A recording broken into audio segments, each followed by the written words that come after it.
Students, let's begin with the class 8 political science, chapter number 4, understanding laws. Today we are doing the second part of this. Let's go through the content. In our first session we learned about do laws apply to all, right? I hope you all remembered it very well. We saw that laws apply, it is like all laws apply equally to all the citizens of the country, and no one can be above the law. No one is above the law, including a government official, even a wealthy person, or even the president or prime minister of India. Everybody, no one is above the law, right? This is what we saw, and we saw the examples of arbitrariness that were there at the time of the colonial rule, that is at the time of British India, right? One example of arbitrariness was the Sedition Act of 1870, and the second example that we saw was the Rolat Act at the time. That was an that act came into effect on 10th March 1919, right? This is what the two examples that we have seen in that do laws apply to all. Now the next one, how do new laws come about? How do new laws come about? We just started with the topic. We saw the role of the parliament, right? That is one of the parliament plays a very important role in making the laws. Different groups in society may raise a demand for a particular law. This is what we saw. Parliament has to be sensitive to the need and make the rule or laws if required, as it is clear from the Act against domestic violence. I told you about the domestic violence, right? And then I told you we are going to see the story based on that to understand how the laws are passed. Let's begin with the story here. Here the story has been given of the two ladies, that is Kusum and Shazia. They work for the women's organization. They remember the journey of how the Protection of Women from Domestic Violence Act got passed. This is what they both were discussing by looking in the newspaper. Children, this story is given in your textbook also. So what the Shazia is saying, Shazia, did you read? What the Kusum is saying to Shazia, did you read the today's newspaper? Isn't it a great day for women? This is what the Shazia answered, not just women. Violence-free homes will benefit everyone. Kusum, it's taken such a long time get this law passed. In fact, it began with establishing the need for a new law. See, this is what this conversation they both were having in October 2006. Now, they both will discuss how their journey started on this. In April 1919, a typical day at their office, one of the ladies saying, I need advice. My husband beats me up. I haven't told anyone so far. I feel so ashamed. I can't go on like this anymore. But I have nowhere to go. This is what they have started this conversation in the year April 1991. So the another lady, I'm being ill-treated by my son and daughter-in-law. They verbally abuse me. I have no access to my bank accounts. They may even throw me out. Then this is what these two ladies have come to the Kusum and Shazia. They have come to their office. Then, I do not want to go to the police. I just want to stop the violence. Then another lady is saying, I just don't want to be thrown out of my house I am living in. Then, this is what unfortunately this is what the Kusum is answering here. Kusum and Shazia, these two ladies have approached him. Unfortunately, the existing law is a criminal one and does not offer these options. Then throughout the 1990s, the need for a new law was raised in different forums. In different ways it was raised. How it is? We have heard testimonies of several women. We have seen that women want protection against being beaten, the right to continue living in a shared household, and often temporary relief. We need a new civil law to address this issue. See, this Kusum and Shazia, they have conducted the public hearing, and in that they have asked the women to come out with their problems. Then in 1999, Lawyers Collective, a group of lawyers, law students and activists, after nationwide consultations, took the lead in drafting the Domestic Violence, that is Prevention and Protection Bill. This draft the bill was widely circulated. Now they have the discussion for that. Let's see what's the discussion. The definition of domestic violence should include physical, economic, sexual, and verbal and emotional abuse.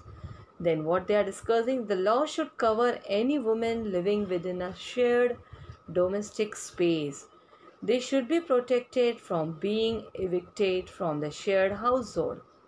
Then what about some monetary relief? This is what the discussion was going on among them.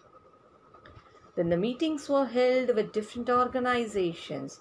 There also the women's movement want a new law on domestic violence. The government should introduce it in parliament soon. Then finally the bill was introduced in parliament in 2002.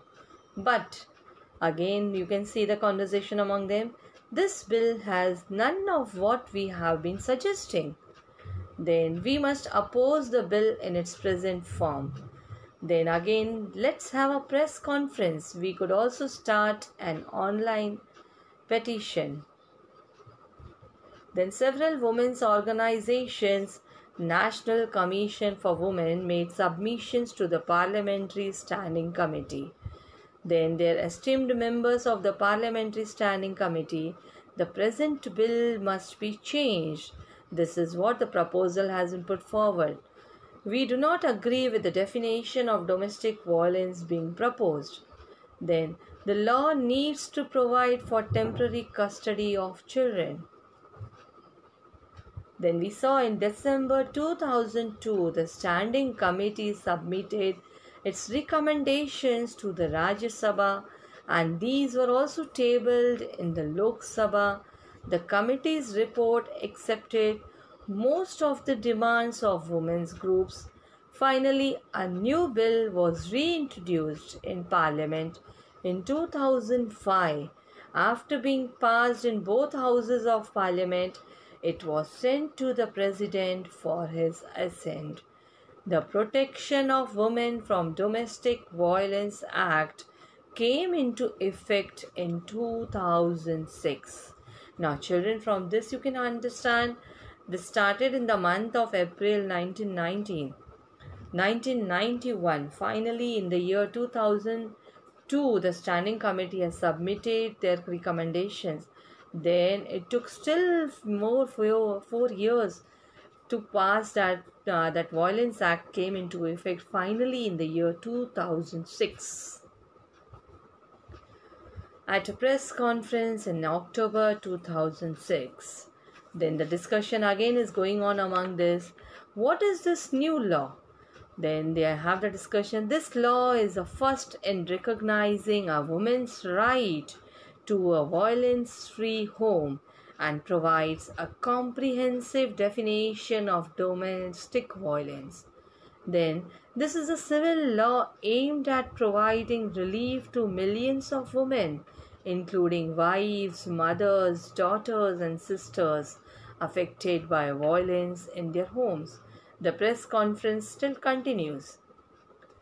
This law is a very significant step because it recognizes the right of women to live in a shared household. Women can get a protection order against any further violence. Women can get monetary relief to meet their expenses, including medical costs. Why is this an important law? Now, I hope children you understood this.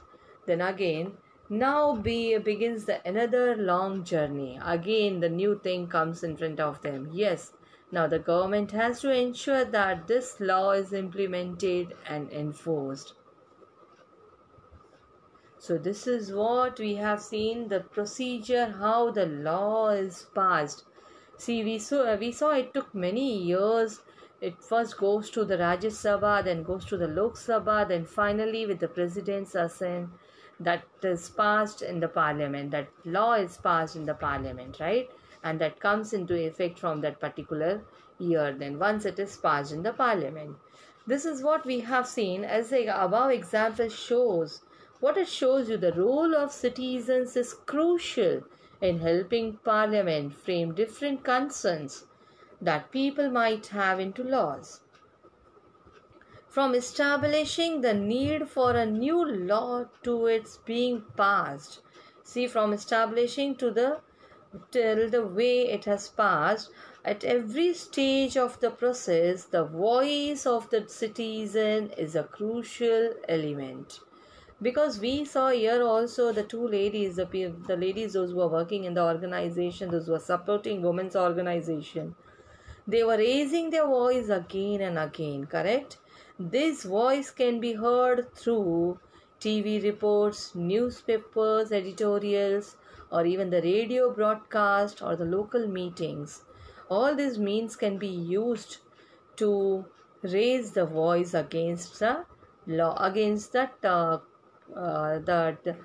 law, whatever is law has been passed, and if it is not perfect, even that can be changed. Again, for that, the present law can also be changed through the voice can be that voice can be raised through the TV reports, through the newspaper editorials, even through the radio broadcast, or even by conducting the local meetings.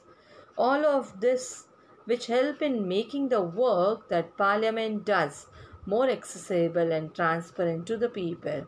So if people are not happy with the present rule, they have that right to raise their voice against that, and that law can also be changed by the parliament. Now, let's move to the next topic. Now we have understood how the laws have been passed, right? Now the next, unpopular and controversial laws. Now, see the situation where the parliament passes laws that turn out to be very unpopular.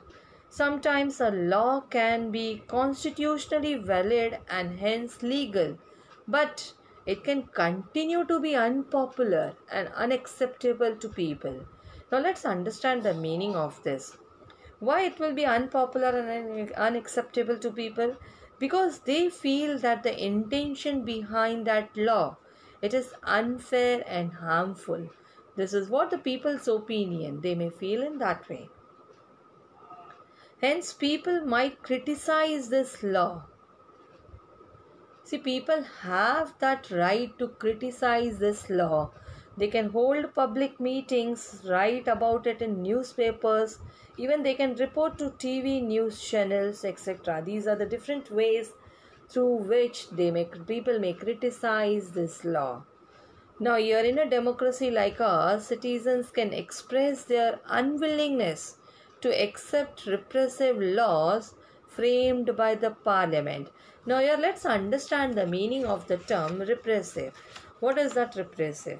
Repressive here in this context, it has been given to the law that brutally control persons and often prevent them from exercising their fundamental rights, including right to speech and assembly. So the laws which are not up to the mark, like people don't want it, they may criticize it by using the means as they can hold the public meetings, they can write about it in newspapers, they can report to TV news channels, etc. These are the ways. When a large number of people begin to feel that a wrong law has been passed, then there is pressure on the parliament also to change this. So even parliament has to change because many people are supporting it. Now, for example, the example here you can see in the slide, the images have been given to you. Various municipal laws on the use of space within municipal limits often make hawking and street vending illegal. Now here in this image I have shared you with shown you the street vendors as well as the hawkers, right? Actually it is illegal. No one will dispute the necessity for some rules to keep the public space open so that people can walk on the pavements easily. However, one also cannot deny that the hawkers and the vendors provide essential services cheaply and efficiently to the millions living in a large city, right? This is their means of livelihood. Whose means of livelihood? This is the hawkers and the vendors. They are completely dependent on that. See, we know though it is illegal to have that street hawkers and the vendors, but then too, each and every citizen, they will not deny that these hawkers and the street vendors, they provide the essential commodities very cheaply and efficiently to the millions of people, right? We cannot deny that fact. But this is, we also know this thing also, this is their means of livelihood.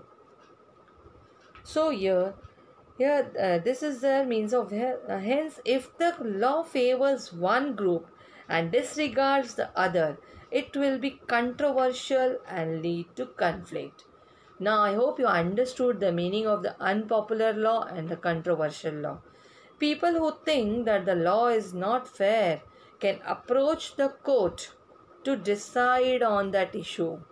The court has the power to modify or cancel laws if it finds that they don't adhere. Adhere means they didn't believe in and follow the practices to the constitution. So that law can be changed in the Constitution of India. If it has been gone to the court has the power either to modify that or to cancel that law as per the requirement. Now here one more example has been given to you. Children, I feel you all remembered, you have learnt in your 7th standard, you read about the Rosa Park. Here this example has been shared in your textbook also. Rosa Park, an African American woman, she refused to give up her seat on a bus to a white man on 1st December 1955. She was protesting the law on segregation that divided up all public spaces, including the streets, between the whites and the African Americans. Her refusal was a key element that marked the start of the civil rights movement, which led to the Civil Rights Act in 1964. See, in 1955 she has opposed that. So in 1964 a Civil Rights Act has been passed, which prohibited discrimination on the basis of race, religion, or national origin in the USA. This is what the example has been shared with you of USA. The lady, that is Rosa Park, an African American woman.